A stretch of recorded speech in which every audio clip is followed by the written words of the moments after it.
bismillaahi raxmaani raxiim. kusoo dhawaada SNTV Norway Oslo. anigoo ah Cali Wadane, Cali Sheekh Ismaan Cali Wadane.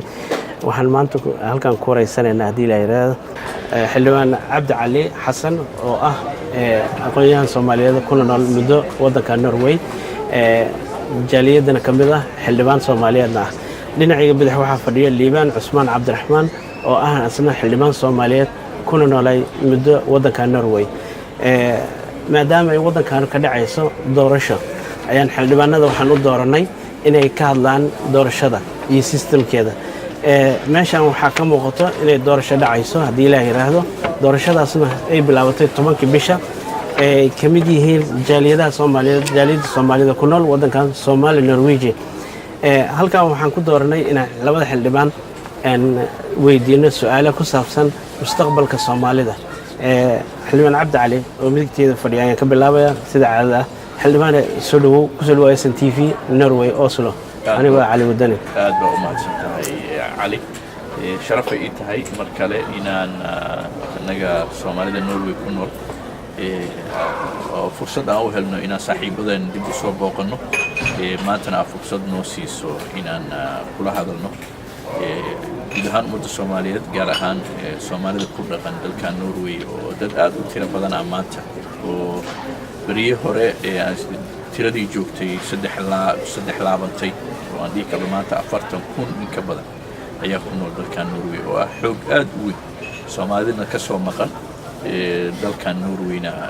fursad ay ka faa'iideysan karaan ay tahay. waa mahadsan tahay. Liibaan, sideed u aragtaa waddankan markii aad ku nooleed iyo maanta aad xildhibaan noqotay? maanta doorashada ayaa socoto, in muddaaba socotay 10 bisha la bilaabay. sideed u aragtaa jaaliyadda Soomaaliyeed oo maanta codkooda lagu xisaabtamayo? bismillahi raxmaani raxiim. marka hore waxaan rabaa inaan idinka mahad celiyo bahda saxaafadda SNTV, khaasatan Cali iyo farsamo yaqaanada Xasan Rasto. fursadan Cabdalle fursadan ayna siiyeen oo ah inaanu magaranaysaa aanu kala qayb qaadano, ra'yiganana ka dhiibanno arrintan iminka ka socota Norway ee ah doorashada. taas haddaan intaa kaga gudbo, waxaanu ognahay jaaliyadda Soomaalida ee ku nool dalka Norway inay yihiin dad aad iyo aad u fara badan waqtiga xaadirka ah. haddii aan wax yar ka xuso waqtiga aanu halkan nimid, anugu khaasatan dadkii joogay waxay ahaayeen 2,400. maantana waxay gaarayaan 40,000 iyo in ka badan. taas waxay keentay in xisbiyada waddanka ka jira ay nagu kala tartamaan, na xudxutaan, codkeena u baahan yihiin. taas waxay caddaynaysaa in qofka codkiisa uu ku gaari karo wax allaale waxa uu doonaya, hadday noqoto horumarka guud iyo hadday noqoto horumarka gaarka ah. dadka Soomaalida ah ee Norway degan waxaan rabaa inaan ku baraarujiyo, u soo jeediyo bogaadin in ay ka qayb qaataan doorashada, codkoodana ay dhiibtaan si ay u gaaraan danaha Soomaalida ku nool dalka Norway iyo midda guud iyo hadday noqon lahayd tii dalka ay ka yimaadeenba. codka waxa uu qofka u siinayaa awood in uu ku dhiibto fikirkiisa. hadday noqoto xisbiga uu codeynaya inuu la qabo xisbi ahaan fikirka iyo mabaadi'da uu aaminsan yahay, iyo hadday noqoto mid asaga danihiisa qaaska ah ama bulshada uu matalo danihiisa qaaska ah ka turjumaya. saa daraaddeed codka waxaa lagu gaaraa wax walba oo aad doonaysid. meeshii aanu magaranaysaa aanu ku raadin lahayn hadday noqon lahayd dagaal iyo hadday noqon lahayd magaranaysaa waxyaabo kale oo aan wanaagsaneyn, codkaada ku cilbixi karaysaa. dowladda markaa la aas-aasayana codkaada ayaad ku darsan karaysaa si ay u noqoto mid ka turjumaysa arrimaha idin qaaska ah haddaad tihiin jaaliyadda halka ku nool. adiga sidee u aragtaa jaaliyadda Soomaaliyeed iyo codkooda qiimaha uu ku fadhiyo? sidee u aragtaa adigana codkaaga ma dhiibatay adiga ahaan? ugu horreyn haddaan aan ka hadlo jaaliyadda, waxaan ku raacsanahay Liibaan. jaaliyadda 10 sano ka hor meeshii ay joogtay 15 sano ka hor aan iraahay. haddaan xasuusano dib ugu noqono 2007 oo ahayd markii ugu horreysay ee xuska 1 Luulyo meeshaan Batrisland Torge Soomaalida isugu timaado. sanadkii koowaad markii tirada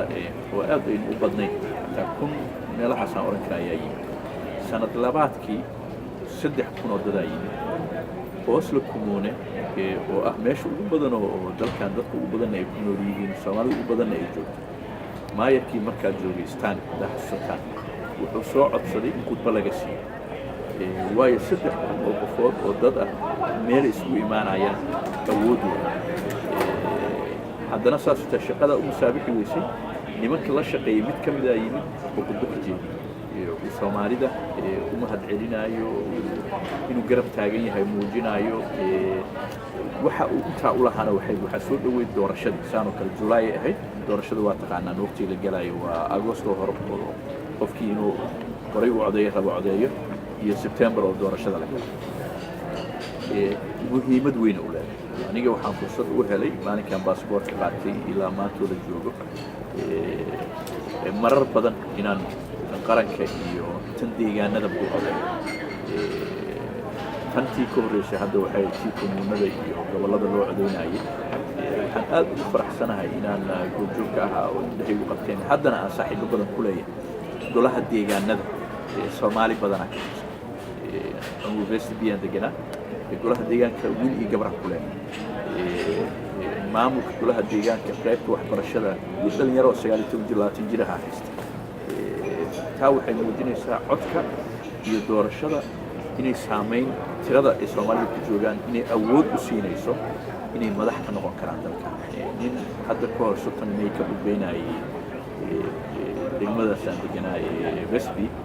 yaa wuxuu yidhi Westby waa lagu soo kala horeeyay maaxane dadka meeshaan degan ma kala laha hebela markaa Red Cross ku haystay Norway oo dhan dhinacaan wuxuu yidhi family yoomigu ka yimid laakiin generationkii labaad oo Westby deganaa Soomaalida oo hadda dadka ajnabiga jooga ugu badan hadda yimaadeen waa generationkooda laakiin kulligeen waxaana wada saara inaan ka wada shaqayno sidii Westby ay ku horumar marka cid kastoo timaado waa xoog yimaada marka dalkan iyo dadkan aan u nimid waxay u arkaan xoog iyo caqli iyo cilmi ku soo zaa'iday inaan nahay markii doorasho timaadana codkanaga waa loo baahan sida xildhibaan Diiwaan uu sheegay waana lagu tartamaya maanta 40,000 Oslo waxaa ku jira baarlamaanka ka sharxay niman dhalinyaro halkan ku dhashay dadkii waddankan ku dhashay rag ka mid ah xisbiyadu ay soo sharxay hadday rabaan iyaysan nambarka 1 iyo 2 ka dhigin laakiin waxay ku jiraan 20 ugu horeeya haddii marka ay Soomaalida codkooda ugu shubaan ninka dhalinyarada qaarkood oo arko أو هلا أكيد لقي أبغى إني كبدين سبيل هذا سبيل كم إذا أكيد وحقيقي كني فرصة وهلا بحرمان كسوة سعودية وين سومالي أو كيالا حتى لو بعيد سنة يقول لها ديجان كأوسلو يقول لها ديجان ككشوس يقول لها ديجان كحمر يقول لها ديجان ككريستيانسن إيريا ده ترامسو ترام هاي ميلانا في جيل المرة تامر كوحي موجودين سا ترى الصومالي أودي ده وين مقطع sida anigu aan codkayga mar walba aan joogaan u dhiibanayo waxaan kula talinayaa qof walba oo meeshaan joogo waxaan ogahay dadka qaarkood in dacayad aan iska raqiis ah loo sheego oo dadka qaarkood ay u arkaan hadday codaayaan ama dembi ku galayaan ama ilaahay dembi ka galayaan xaqiiqdii ma aha dalkan mar haddaad timid oo ku nooshahay dalkan wuxuu noo ogolaaday masaajida inaan dhisan karno waxaa lacagna lagu siiya xubno inaan ka noqono masaajidka lacagna lagu siiya hadduu yimaado xisbi naga jaraayo dhibaatada noo imaan karta waa garan kartaa marka qofka fursad wuxuu haystaa maanta yaa ogol inaan diintanada ku dhaqanno yaa ogol inaan jinsi ahaan waddankan joogno yaa ogol inaan waddankan ka shaqaysanno yaa noo ogol ilmahanagu inay waddankan wax ka bartaan xuquuqda dalka ay dadkan leeyihiin leh xisbiyada arrimaha ogol inaan u codayno dembina ma ahan diintanadana kama hor imaanayso dareenkanaga iyo dadnimadana way dhiirigelinaysaa waana hormarinaysaa liibaan adigana su-aashan ku weydiina waxay tahay maadaama xildhibaan Soomaaliyeed tahay dad Soomaaliyana ka tahay intana aad maaragtay dadkii deganaa aad ka mid tahay xildhibaanada Soomaalida hadda Soomaali Norwejiga maxay ka baran karaan waddankan ama aan ka faa'iidi karnaa doorashada noocaan ah oo horumarka ku jiro oo xisbiga inta dego xisbi kale ta yimaado wixiina ay isbedel lahayn sideen uga faa'iideysan karnaa adiga su'aasha bismillaahir rahmaanir rahiim horta xildhibaanada Soomaali Norwejiga la yiraahdo iminka nagula jira baarlamaanka waxyaabo badan bay xaqiiqadii ku soo zaa'idin karaan doorashada Soomaaliya soo socota 2020 oo ah qof iyo cod. Arrintaa waxay ku soo zaa'idin karaan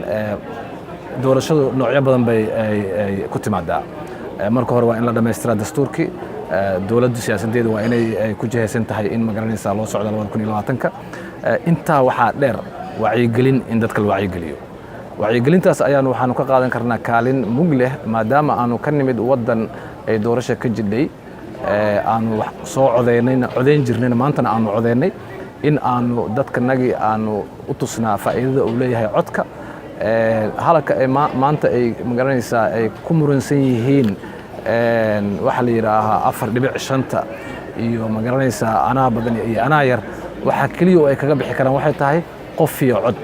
Qof iyo cod markii la gaaro waxaa la gaarayaa qof walba in uu awoodo inuu codkiisa dhiibto una dhiibto waxa uu ku qanacsan yahay iyo waxa uu aaminsan yahay. Marka ayada waxay tagaysaa ninkii badan iyo ninkii yar baa la arkayaa baa la yiri, laakiin xaqiiqadu waxay tahay xisbiyaa la aadaya. Marka lagu leeyahay qof iyo cod macnaheedu ma aha qolana way yartay qolana way badan tahay in lagu kala baxay. Xisbiyaa la aadaya, qof walba xisbigaas uu ka mid noqonaya. Qofkii ka dhashay reer tiro badan iyo qofkii ka dhashay reer yarba halkaas la isugu imaanaya, xisbigaas laga mid noqonaya. Taasi marka waxay keenaysaa inay meesha ka baxday arrintii ahayd qabiilka iyo waxyaabaha la midka ah aan isku haysano maanta, iyo arrimahan aanu inta muddada ku soo jirray oo ah 4.5 in laga gudbo loo gudbo qof iyo cod iyo xisbi. taasaanu Soomaaliya horumar ay ku gaari karaysaa. Aanu aaminsannahay inaan uga faa'iideyn karayno dadka Soomaaliyeed in arrinta lagu wacyigeliyaa, mar walbana la tusaaleeyaa, loona sheegaa faa'iidada ay leedahay. Cabdi Cali waxaan ku weydiinaa adiga mustaqbalka mis leedahay maadaama xildhibaan Soomaaliyeed aad tahay, waxaa imaan doona xisbiyo sida xisbiyada garabka midig iyo bidix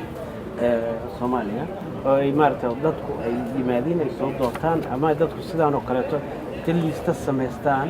liistahaas qofku ugu koreeyo qofku ugu hooseeyo codkaaga aad siin karto. Mustaqbalka dhow miyay dhici kartaa 2020 xisbiyada noocan oo kaleeto inay yimaadaan? nasiib wanaag aniga waxaan ahaa baarlamaankii horreeyay sagaalaad gudoomiyaha guddiga doorashada baarlamaanka, oo macnihiisu yahay guddiga marka sharciga doorashada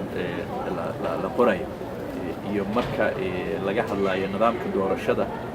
guddiga baarlamaanka u qaabilsan, ama ha noqoto dooda laga samaynayo ama ha noqoto haddii xukuumadda ay samayn weyso guddiga ka shaqeeyo. waxaan fursad u helay inaan hogaaminayay 13 xildhibaan ee qoray mashruuca sharci ee lagu doortay guddiga doorashada madaxa bannaan ee hadda Soomaaliya ka jira. sharciga lagu doortay annagaa qoray, annagaa baarlamaanka geynay, kadibna baarlamaanka ansixiyey. shuruudda ay ku qoran yihiin guddigiisa Soomaaliya waa ay gaari kartaa hal cod iyo hal qof. in hal qof iyo hal cod la gaaro muhiimadda waxaa weeye waxaa la yidhi hadda 2020 Soomaaliya waxay gaaraysaa hal qof iyo hal cod. waxaa kaloo intaa dheer Soomaaliya waxaa la yidhi 2018 waxa ay noqon doontaa xisbiyo. xisbiyo meeqa ahaa jiri doontaa la isweydiinaya, meeqa ay noqon doontaa. sharcigii xisbiyada qeexaya yaa xisbi noqon kara baarlamaankii ka horreeyay ee sagaalaad ansixiyey. sharcigaa waa ansaxsan yahay, waa jiraa, waa qeexan yihiin. xisbi maxaa lagu noqon karaa, tiro intee la-egaa looga baahan inuu baarlamaanka ka helo marka xisbi lagu dhawaaqaayo, doorashada see uga qaybgelaya, yaa xubno ka noqonayo, sharcigaasi ku qeexay. waxa naga dhiman oo si aan doorasho u aadno hadda loo baahan yahay waxaa weeye sharcigii doorashada ayaan weli qabnayn. sharcigii doorashadana qoridiisa wasaaradda arrimaha gudaha iyo federaal ayaa mas-uul ka ah. haddii iyadu ay diyaarin weysana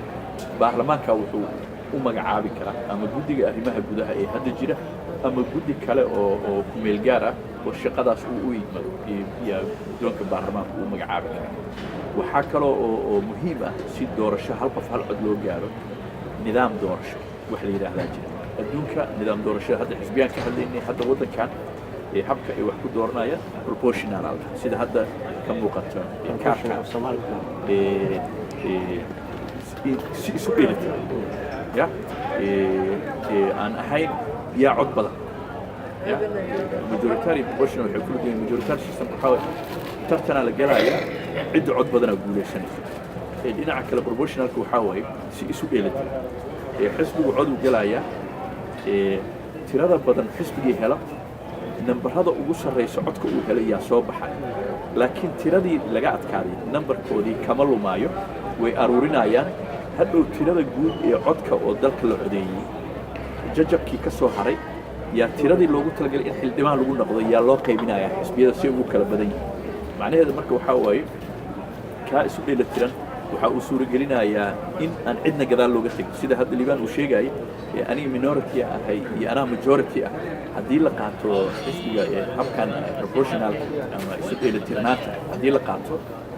wuxuu suuragelinayaa cid kasta oo tiraya xataa haddii ay isku dayaan inay cod ku galaan maxaa la yidhaahdaa ay yidhaahdaan waa wala dulmaya nidaamka xisbiga wuxuu u suuragelinayaa inaan codkooda uusan hal cod ma lumaayo xisbiga ee proportional inaa doorashada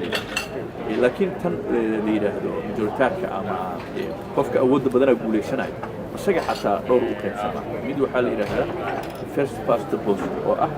qofkii soo hormay sida tartanka orodada waa aragtay soo ma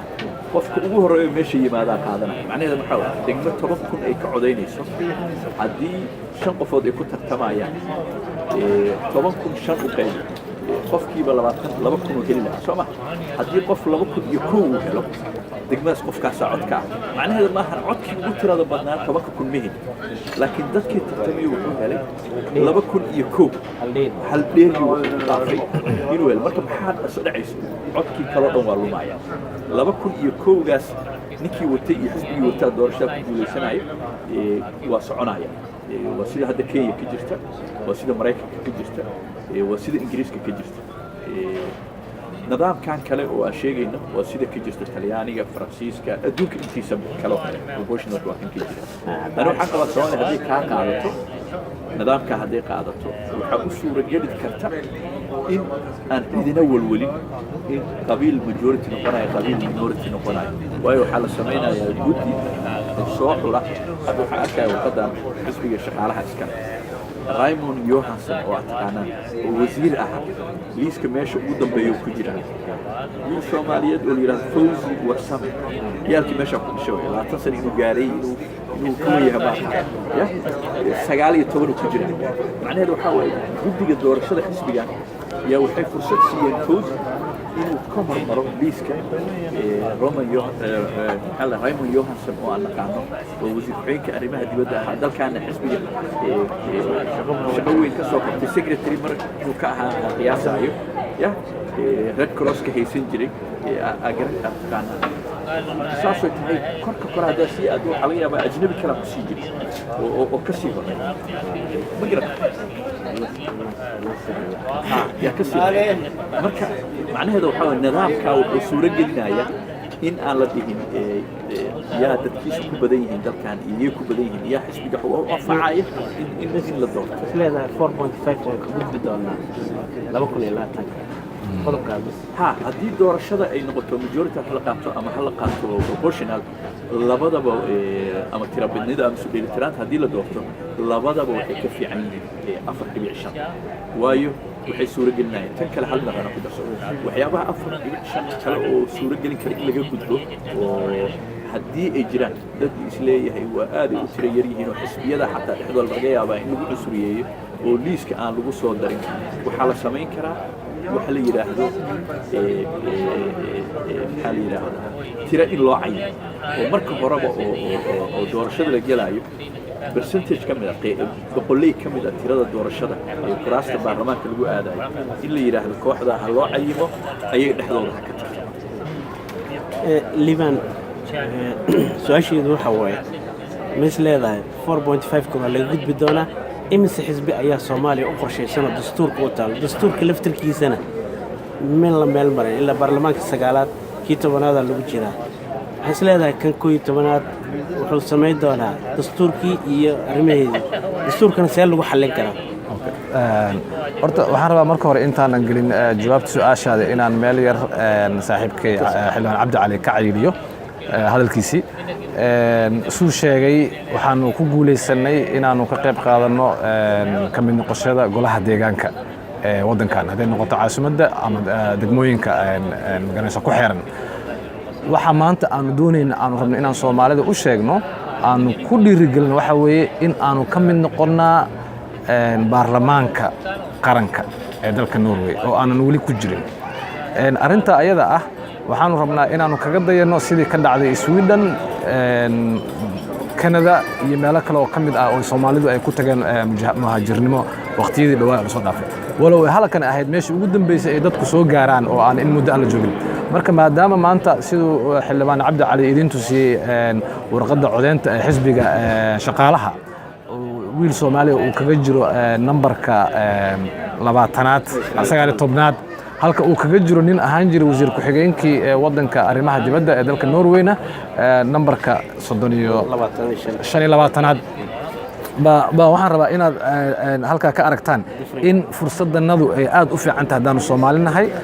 Soomaalida dalka Norway aanu leenahay ma garanaysaa fursad aad iyo aad u weyn aanu kaga mid noqon karno baarlamaanka qaranka halkaasoo aanu ka difaaci doono danaha jaaliyada Soomaalida ee ku nool dalka Norway iyo Soomaalida inteeda kale iyo inta dalka joogtaba sababtoo ah waxa inta badan dhacda maanta in xisbiyada qaarkood ay aad ma garanaysaa markii la soo gaaro doorasho ay arrimaha Soomaalida ay aad uga hadlaan halkaana aan la helin cid ma garanaysaa dadkii ka hadlay arrimaha Soomaalida u jawaabta oo ah dhigoodii ahaa oo maqaamka ay dadka jooga hadlayaan la joogay laakiin waxaan rajeynayaa waqtiga dhow mustaqbalka dhow in la heli doono dadka u jawaaba oo ma garanaysaa ilaaliya danaha dadka Soomaalida ee ku nool dalka Norway. arrinta ah 4.5 ma laga bixi karaa dastuurka maxaa loo dhameystiri waayo ma la dhameystiri karaa 2020ka maxaa caqabado hortaagan dabcan saad ogtahay wadanka caqabado tiro badan ayaa ka jira walow waayadan dambe wax walba ay sidii hore ka wanaagsan yihiin aad moodina horumar badan in la gaaray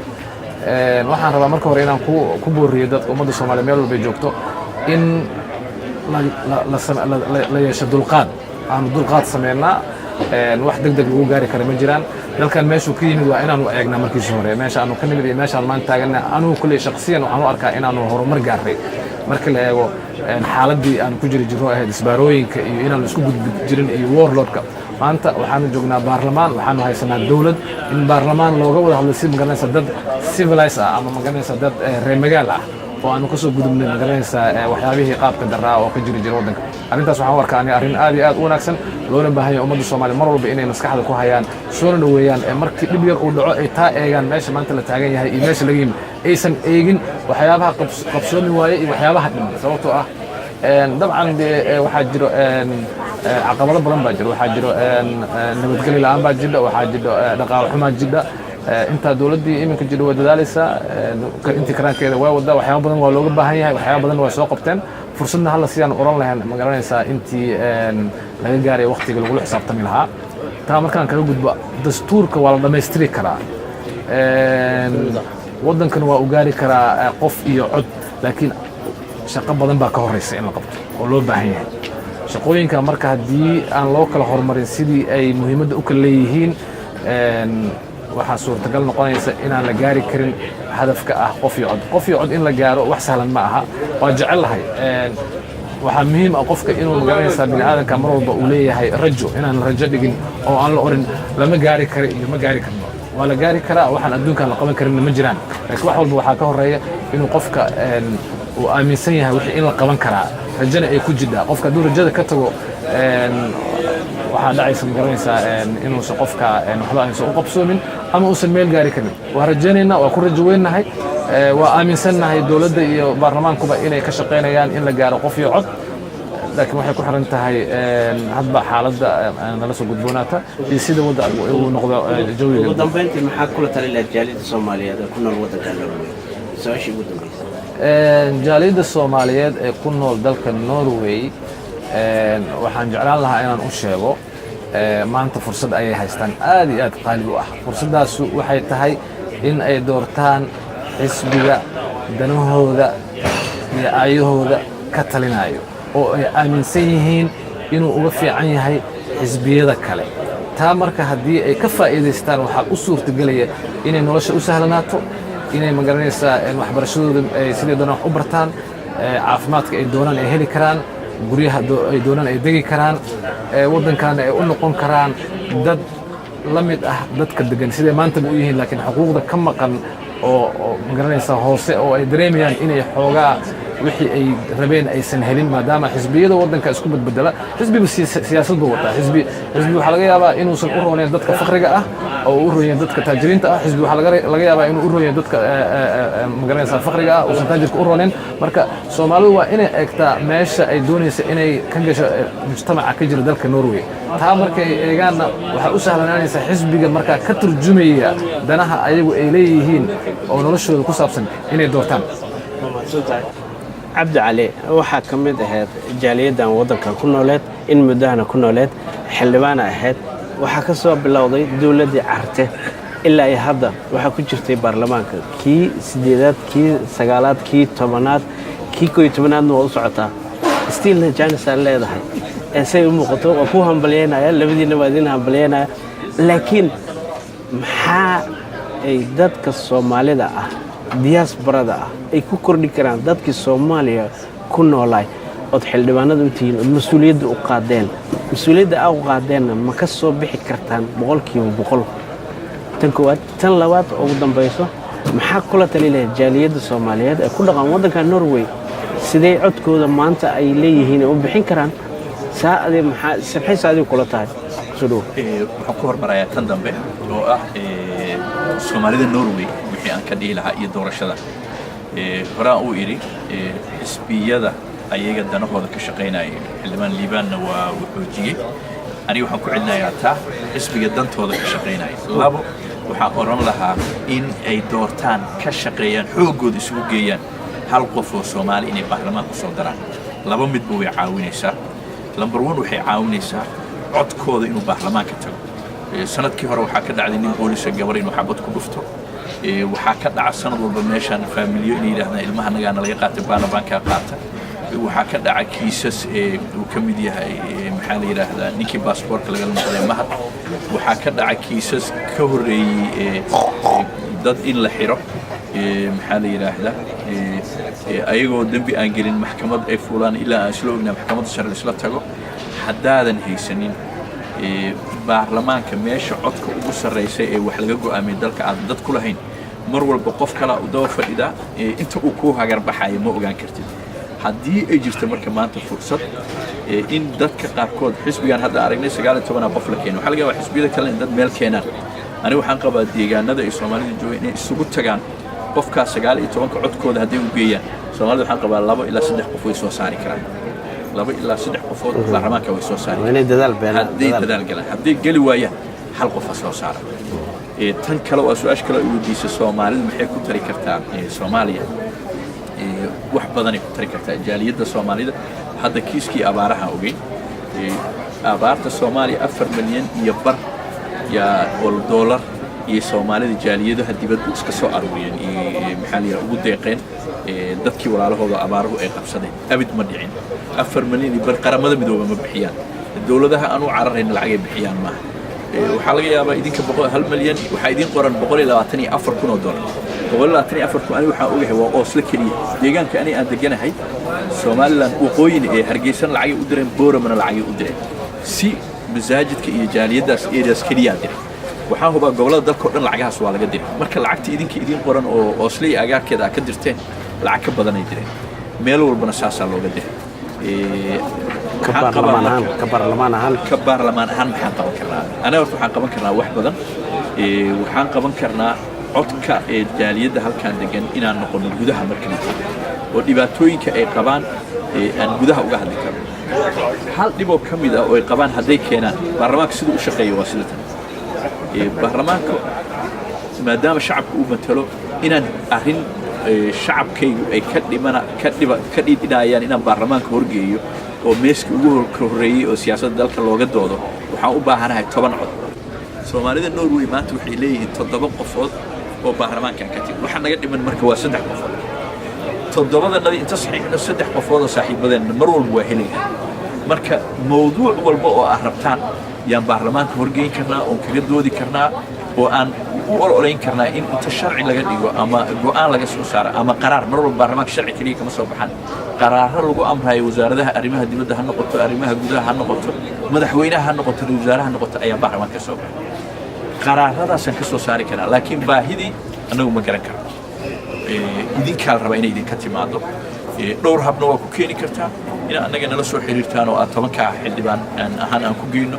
inaa idinku 40 kun atiin 20 kun oo idinka ka mid ah haddaa inta petition samaysaan wax la inaa cod soo saxiixdaan soo aruurisaan ama liibaan ama aniga ama inta kaloo haddaan idin sheegayay cali jiim ama ragga kaleeto ku jira ragga kaloo meesha ku jiray aa u soo dirtaan keligooda ku filan 20kiina kun miisku saaraya annaguna waa loo ololeynayna dadka akhrinaya meeshaan noqonayna maxaan kaloo qaban karnaa waxaan qaban karnaa haddaan noo doortaan qof Soomaaliya inuu baarlamaanka istuurtiingaha fadhiisto waxaan qaban karnaa waxyaabo kale oo aad u tiro badan labada dawladood inay laba dawladood oo siman ay u hadlaan ay sahlanaan hadda waxaa laga yaabaa dawlad tartiib oo tabcaanaan nahay inay waqti qaadato haddii laakiin baarlamaanka aan qof ku leenahay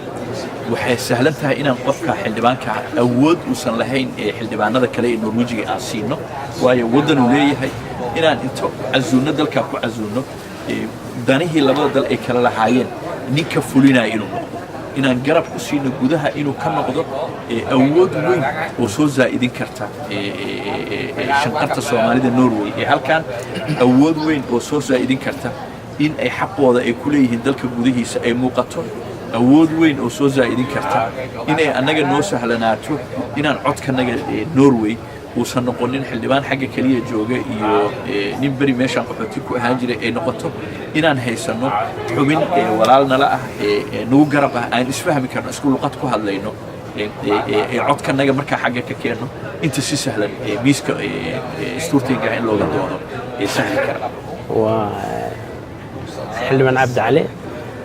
oo dhinacayga midig fadhiyo Dr. Cabdi Cali oo ah xildhibaan Soomaaliyeed aad iyo aad ayaan ugu mahadcelinayaa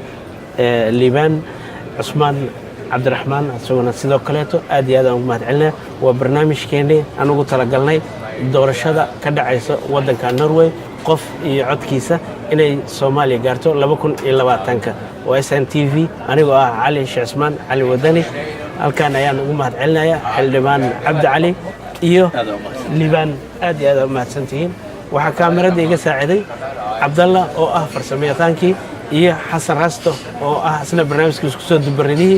aad iyo aad u mahadsantihiin wassalaamu calaykum waraxmatullaahi wabarakaatuh